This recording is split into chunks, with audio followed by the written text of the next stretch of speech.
And now we come to Sutta number 4.7.62 on the Book of the Force, or Chapter of the Force. Now the house father Anathapindika came to visit the Exalted One. As he sat at one side, the Exalted One said this to the house father Anathapindika: House father, there are these 4 kinds of bliss to be won by the householder who enjoys the pleasures of sense from time to time and when occasion offers. What for?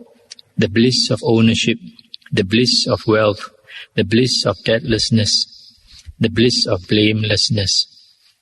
And what, house father, is the bliss of ownership? In this case, a clansman has wealth acquired by energetic striving, amassed by strength of arm, won by sweat, lawful and lawfully gotten.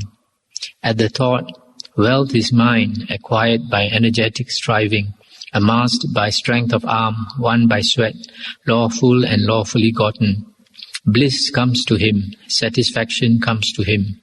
This, house father, is called the bliss of ownership. And what is the bliss of wealth?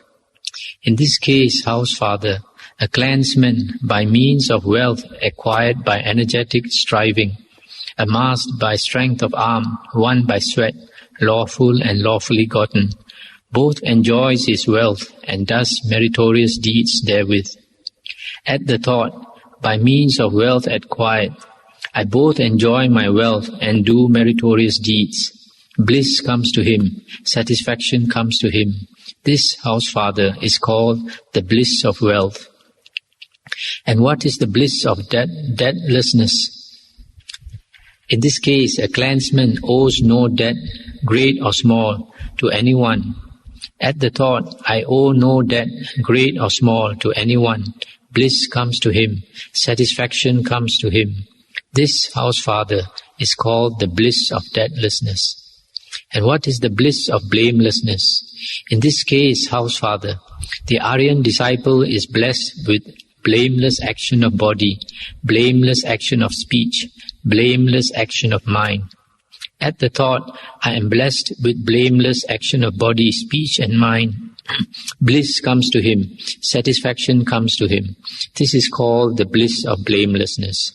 Such, house father, are the 4 kinds of bliss to be won by the householder who enjoys the pleasures of sense from time to time when occasion offers. That's the end of the sutta. You see, in this sutta, the Buddha said that lay people can enjoy these few things. The first 2 is the bliss of ownership and the bliss of wealth. They are related. Firstly, the first one, the bliss of ownership, is because a person, because of energetic striving by his own sweat, he has lawfully gotten all these things that he owns. So because of that, he gets a lot of satisfaction from it. And the second one, wealth, is about the same. He also sweats for it, acquires a lot of wealth, and with his wealth, he does meritorious deeds. That's a wise man, because whatever we enjoy in the world, we are digging into our bank account of blessings. So as we enjoy life, we are using up our blessings. So it's always very important to plant back the seeds of meritorious deeds, so that another day they will sprout, and you can enjoy the fruits of your meritorious deeds again. And that's why the Buddha always advises that when you have wealth, to do meritorious deeds so that you can get to enjoy it again and again. So from the first 2 items here, you can see very clearly that Buddha never condemned the acquiring of property and wealth. Only thing that the Buddha condemned is unwholesome actions. If we do unwholesome actions to acquire property or wealth, or use the property or wealth to do unwholesome actions, then the Buddha would condemn such action.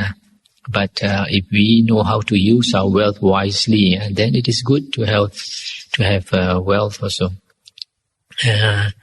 And then the third one is the bliss of debtlessness. You don't owe anybody anything, and you get satisfaction from knowing that you don't owe people anything. The last one is very important, the bliss of blamelessness. If we don't have blameworthy action, we have not done something that is blamable through the three karmas of body, speech and mind, then when we are about to pass away especially, the mind is happy. It does not have a lot of remorse. That's why you find people who keep sila, keep their precepts. When they are about to pass away, the mind is not disturbed. There is no remorse in their mind. So because of that, their mind is very clear. Very clear. Until the moment they pass away, their mind is very clear. Whereas if you see some other person who doesn't keep the precepts, the mind, the remorse disturbs him. And this, because of remorse, at the thought of having done wrong, the mind becomes very restless and disturbed. And these people, they become senile. You see, there's some people senile, even before they pass away, they are already chattering nonsense words. And when they are about to pass away, they see fearful sights, because they are about to be reborn into a woeful plane, and all the things that consciousness conjures up in their mind are all frightening things. Whereas another person, like recently I've seen an old man in Kanga, about 81 years old, just about 3 weeks ago he passed away. I went to see him. He had a lot of visions, but they were good visions, pleasant visions, and he was very happy, and he died very peacefully. So, coming back to this wealth, the chances of committing unwholesome actions increase when we have more wealth. It's difficult to find somebody with a lot of wealth and power who does not misuse the wealth and power. So the only thing that can help us walk the proper path is the Dhamma. That's why it's very important to have the Dhamma as our refuge. We always take refuge in the Buddha, Dhamma and Sangha. So we have the Dhamma as our guide. There's nothing more important than an understanding of life from the Dhamma. So, because the Dhamma teaches us to conduct ourselves well, even you have wealth also, you can enjoy, and still you won't make a mess of life, and you'll have a good rebirth even if you have a lot of wealth and enjoy this life, and you go to the next life and still you enjoy because of the guidance you get from the Dhamma. Now we come to another sutta, 4.7.67. On a certain occasion, the Exalted One was staying near Savatthi in Jeta Grove in Anathapindika Spa. Now at that time, at Savatthi, a certain monk had been bitten by a snake and had died. So a great number of monks came to visit the Exalted One, and on coming to him, saluted him and sat down at one side. So seated, those monks said this to the Exalted One: Lord, a certain monk here in Savatthi has been bitten by a snake and has died. Then the Buddha said, Then monks, that monk did not suffuse with a heart of goodwill, metta, the 4 royal families of snakes. Had he done so, that monk would not have died of snake bite. What are the 4 royal families of snakes? The royal family of snakes called Virupaka, that called Erapata, that called Chabhyaputta, and the royal family of snakes called Kantha Gotamaka. Monks, that monk did not suffuse with the heart of goodwill these 4 royal families of snakes. Had he done so, he would not have died of snake bite. Monks, for self-warding, for self-guarding, for self-protection, I do enjoin that you suffuse with the heart of goodwill these 4 royal families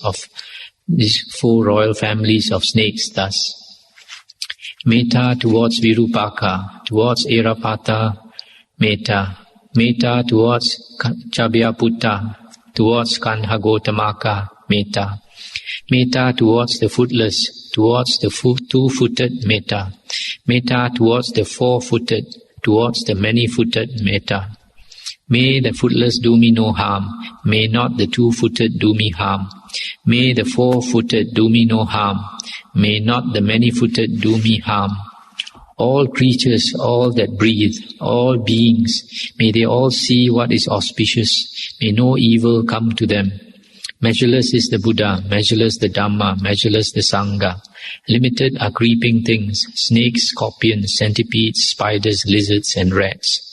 Made by me is this protection, made by me is this parita. May those beings go away. Homage to the Exalted One, homage to the 7 Samma Sambuddhas.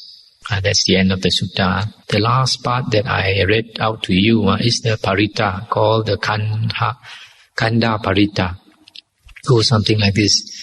Virupakehi me tang era patehi me chabya putehi me tang kanha gotamakehi cha apadakehi me tang dipadakehi me chatupadehi me tang bahupadehi me mamang apadako hingsi mamang hingsi dipadako, etc., etc.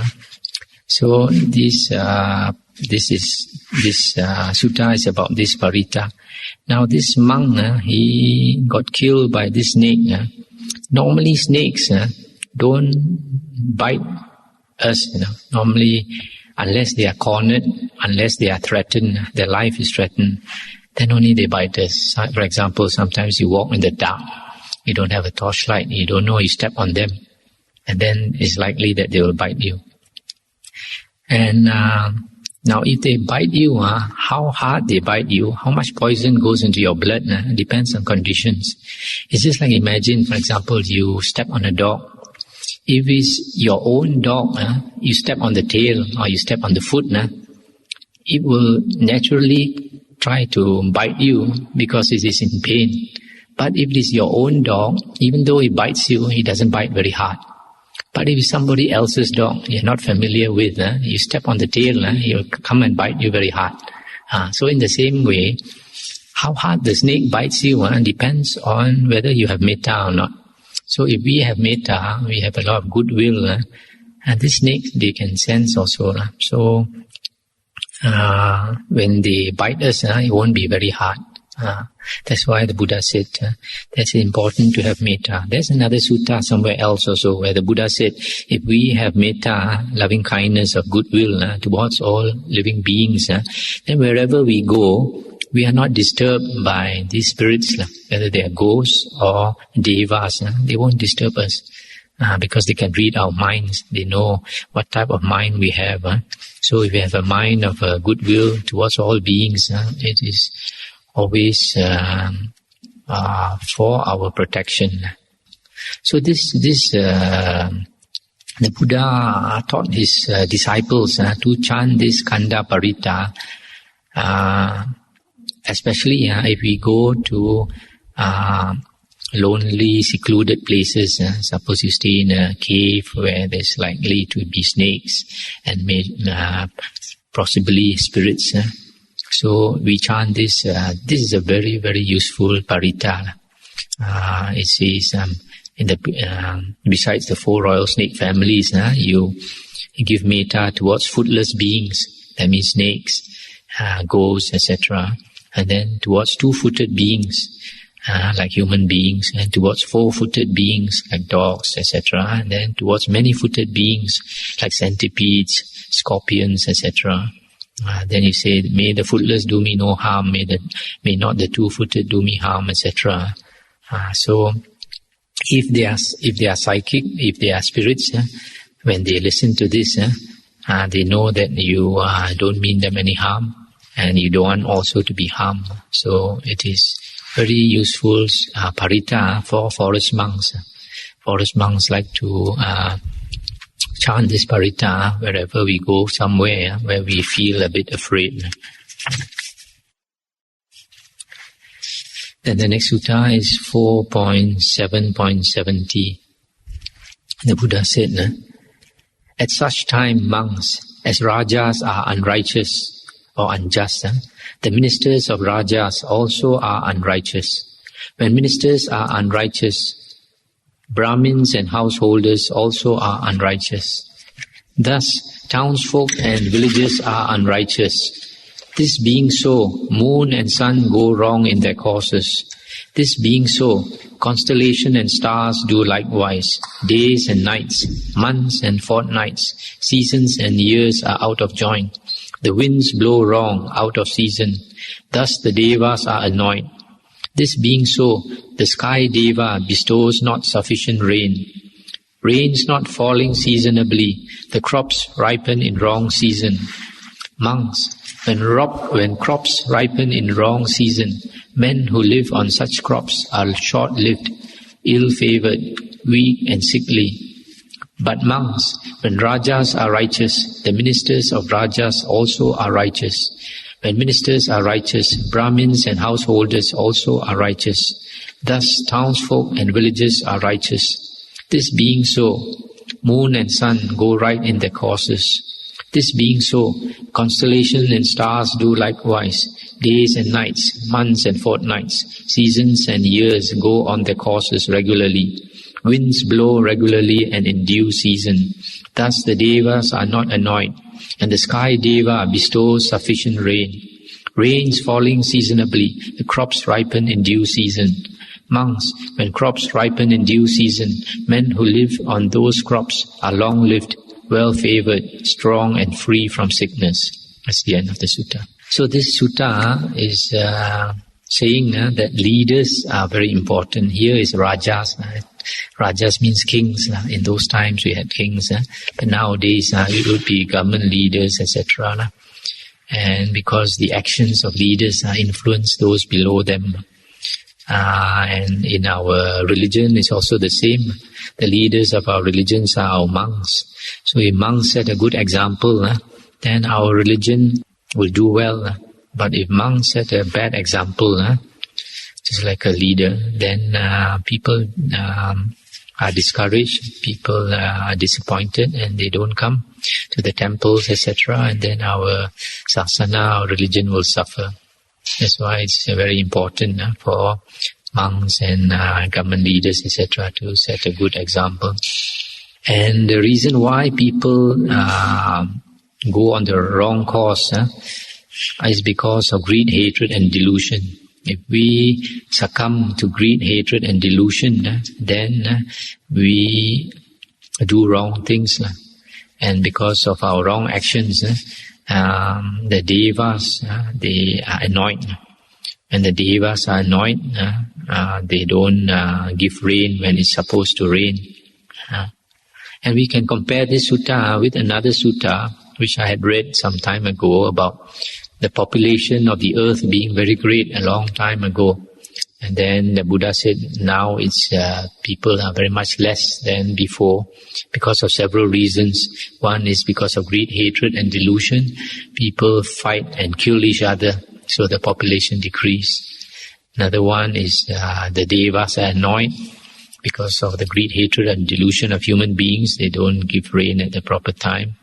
And because of that, there is famine, there is starvation. So people, the population of people decrease. Another one that they had read earlier was sometimes the devas, they can let go very fierce yakas, very fierce demons that can kill human beings.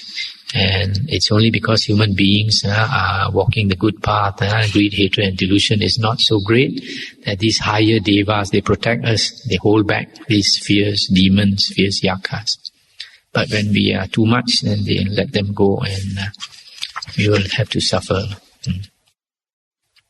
So we come to another sutta, 4.8.73. The Buddha said, monks, possessed of four things, a man is to be understood as being unworthy. What for? Herein, monks, the unworthy man, even unasked, speaks out what is discreditable to another. What then would he say if asked? If, however, he is obliged to speak on being questioned, then without reserve or equivocation, he utters this praise of another to the full and in all details. This, monks, is to be understood as the meaning of the saying, this worthy is an unworthy one. Then again, the unworthy one, even when asked, does not speak out what is to another's credit, much less when asked.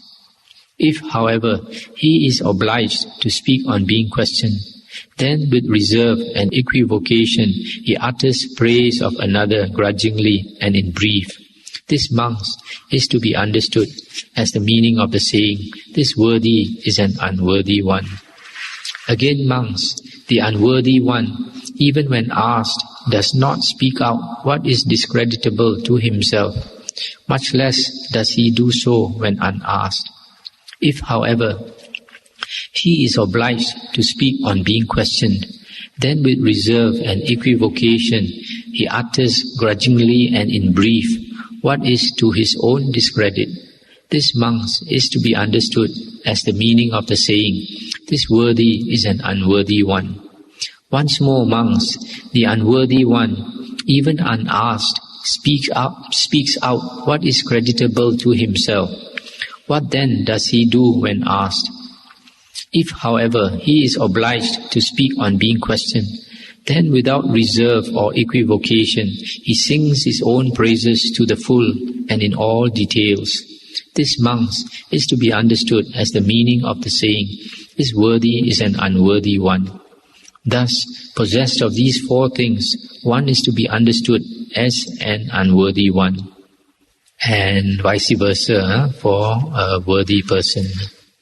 So, in this sutta, the Buddha is saying an unworthy person is one who is too quick to speak ill of another's faults, and is not ready to speak well of another's good qualities. But of his own, if he has faults, he's always trying to hide his faults. And if he's got some good points, he'll blow his own trumpet. That is an unworthy person. But one thing we must know, that there is a difference in saying what is wrong and talking bad about someone on a personal level. There's a difference between pointing out what is right and what is wrong on an impersonal level, and speaking bad about somebody on a personal level. There is a difference. For example, in one of the earlier suttas we read, in the Anguttara Nikaya 1.11.1, the Buddha said, what is not Dhamma should be pointed out as not Dhamma. If somebody teaches something which is not according to the Dhamma, and he claims that it is according to the Dhamma, and we know that it is not according to the Dhamma, then we should point it out that it is not according to the Dhamma. Otherwise, it will harm many people if they learn the wrong Dhamma. If we point out what is right Dhamma and what is wrong Dhamma, then it will benefit many people. A little later, we will see another sutta, Anguttara Nikaya 4.100, where the Buddha talk about four kinds of person. One person speaks in dispraise of what deserves not praise, but does not speak in praise of what deserves praise.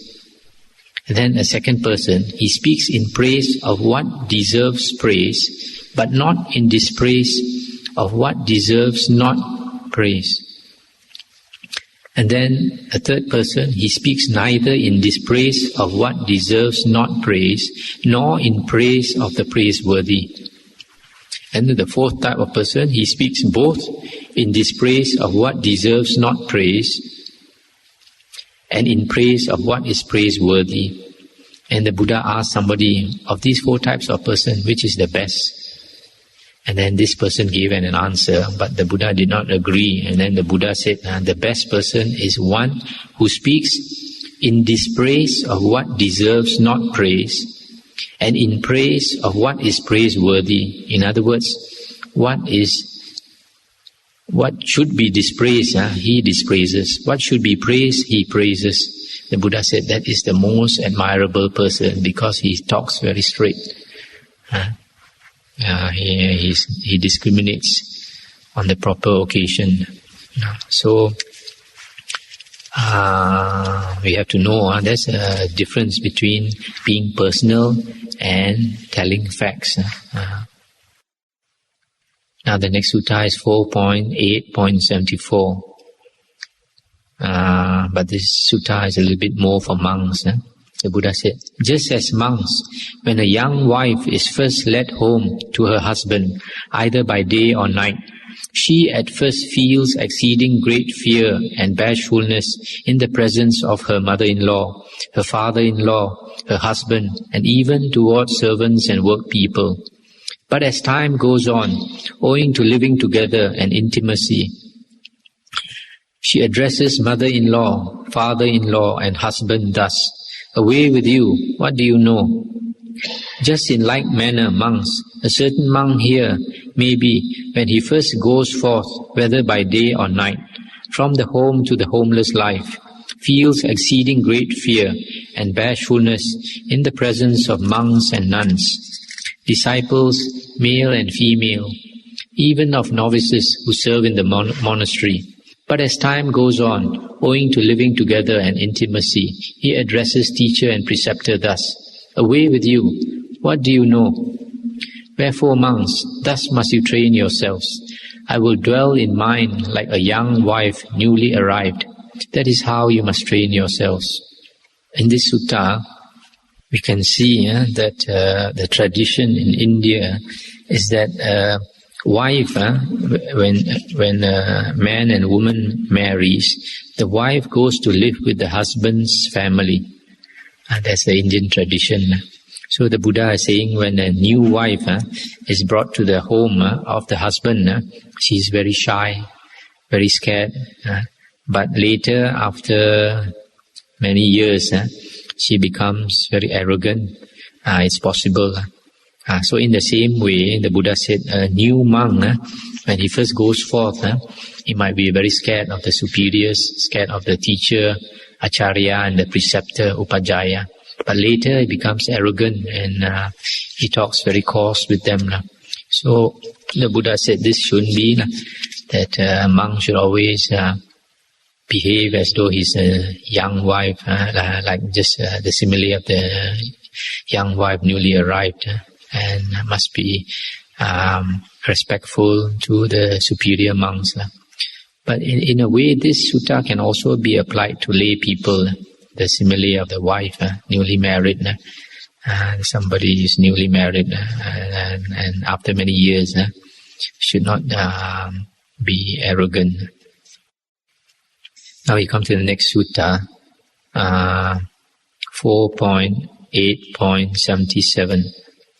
The Buddha said, monks, there are these four unthinkables, not to be thought of, thinking of which one would be distraught and come to grief.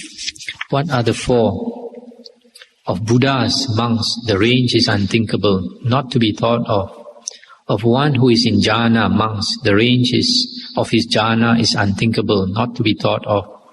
The result of karma, monks, is unthinkable, not to be thought of.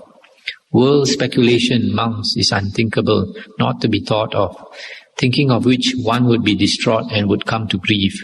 These monks are the four unthinkables, thinking of which one would be distraught and would come to grief. That's the end of the sutta. Yes, just now the sutta, the Buddha said there are four things we should not think about, should not think too much about. The first one is the range of a Buddha. Range of a Buddha possibly could mean the power of a Buddha, the ability of a Buddha. It's hard to fathom the power of a Buddha. No need to speculate about it, the Buddha said. Second one is jhana, the range of jhana. This one's a bit hard to understand, the depth of jhana or something like that. The third one is the result, the vipaka of karma. Karma is intentional action. And to speculate on the karma is very difficult, the Buddha said, to think about karma. Very hard to explain karma, because karma involves many, many lifetimes. Past lifetimes we have not seen. So sometimes some people, they find it a bit difficult sometimes to believe that there's such a thing as karma. Why? Because they say a person, a particular person has done a lot of evil. Yet, in spite of being an evil person, he's enjoying life. And this is one of those things, because we haven't seen his past karma. In the past, he might have done a lot of good. People can change, people often change. For example, a person when he's poor, he's very hardworking, very humble, and all the good qualities you can find, because he's low. He's low in life. But later, when he comes into a lot of money, becomes a very, very rich multimillionaire, I see that person will change a lot, can become very arrogant, can be changed in many, many ways, so that you see the former person and the new person, it look like two different persons altogether. So that's why it's very hard to see that a person, you see him doing evil, but in the past he might have been a very virtuous person. That's why he's enjoying life, having a lot of good vipaka, good fruits of karma. So the Buddha said, the result of karma, and don't speculate too much about karma. The fourth one is world speculation, about the future of the world. It's something that Buddha said no point to think about. Things happen that are quite unexpected, like people never expected USSR, Soviet Union, to break up. And such a big world power suddenly broke up. People like Princess Diana suddenly dying.